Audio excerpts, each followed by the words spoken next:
Tidak terasa ya, sudah hampir 10 sesi kita belajar bersama cara untuk mengajak anak belajar dengan cara yang menyenangkan. Nah, di kali ini saya mau memberikan tips kepada Bunda bagaimana untuk menjadikan anak-anak Anda menjadi pembaca dan penulis yang handal. Pertama, kita harus memulai dulu ya. Dalam memulainya, Bunda bisa menerapkan dua hal ini. Yaitu pertama, mulailah dengan hal-hal yang ada di sekitar anak Anda. Misalnya, ajak anak untuk menulis kata-kata yang dimulai dengan suku kata dari nama anak Anda. Contohnya, kalau nama anak Anda Naura, berarti suku katanya adalah na dan ura. Ajak anak untuk memulai menulis kata-kata yang dimulai dengan suku kata na. Misalnya nanas, nasi, dan lainnya.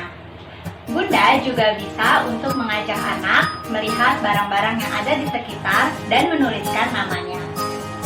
Bunda bisa mengajak anak untuk menulis dengan tujuan, misalnya menulis nama untuk ditempel di barang-barang mereka, ataupun mereka bisa menulis daftar belanjaan misalnya, atau menulis pesan-pesan untuk keluarga tercinta. Tips kedua, Bunda setelah memulai, kita harus ajak anak untuk rajin berlatih. Nah, ketika kita mengajak anak berlatih, kadang-kadang mereka mungkin bisa cepat bosan ya. Untuk itu, kita perlu melakukannya dengan cara yang menyenangkan. Di dalam video-video sebelumnya, kita sudah sama-sama belajar dua cara menyenangkan untuk membaca. Bunda bisa melihat di kolom deskripsi di bawah dan mengklik linknya. Antara lain yaitu lewat roda membaca dan juga menyusun kata untuk membuat kalimat. Yang ketiga, setelah kita mengajak anak untuk berlatih, kita harus konsisten nih Bunda di dalam menerapkan latihan tersebut. Pilih waktu setidaknya 3 kali dalam seminggu untuk anak belajar terus-menerus berlatih membaca dan menulis.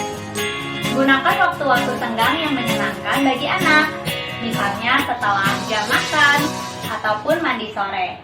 Dengan demikian anak akan merasa segar dan dengan adanya rutinitas anak akan sadar bahwa dia harus belajar membaca dan juga menulis dengan rajin. Nah, yang keempat, tips terakhir tapi tidak boleh terlewat nih karena sangat penting. Berikan anak-anak motivasi dan dukungan yang diperlukan ketika mereka sudah membuat suatu kemajuan.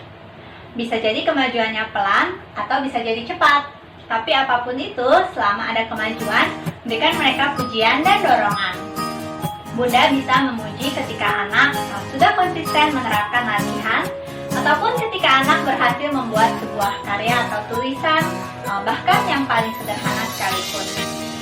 Nah, Bunda, selamat mencoba ya. Semoga tips ini bermanfaat dan anak Anda bisa semangat dan termotivasi untuk membaca dan menulis.